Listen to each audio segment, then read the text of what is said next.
Anybody that can read an astrology chart knows that the TikTok ban, it's not going to be effective. Let me explain. I was so curious. I'm not from the States, but everyone is talking about the TikTok ban on the 19th of January. So, because I know how to read astrology, I was like, let me look into the chart of the 19th of January, 2025 and see what's up.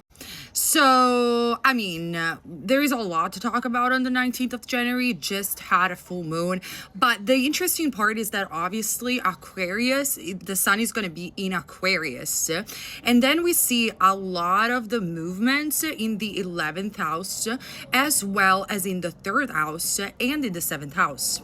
And then we have a bunch of madness going on in the 5th house, the house of creativity. So let's talk about it for a second from my perspective. Obviously, this is only my opinion.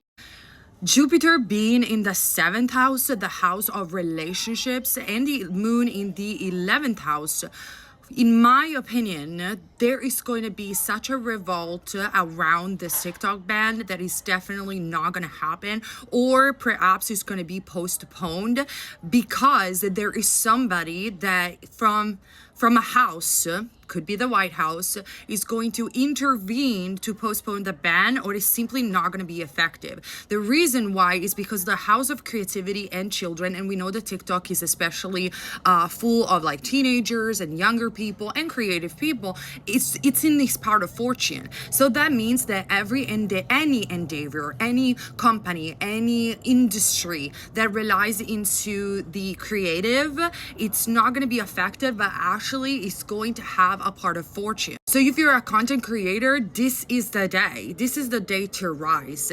Now, this potentially could also lead to the fact that we're entering even more the area of communication and creativity and content creation as a way to escape the matrix and make money. Not even mentioning the fact that the North Node is next to the part of fortune in the 5th house. So that's my opinion. I don't think the ban is going to be effective. I actually think it's going to be postponed by a very powerful person that has very good relationships with TikTok. That's what I see. Let me know in the comment section down below. What do you think? And just to go more deeply, the tendency that I am seeing is at the max that there is going to be a setback, but that's all there is going to be to it. So yeah, let me know in the comment section down below. What do you think?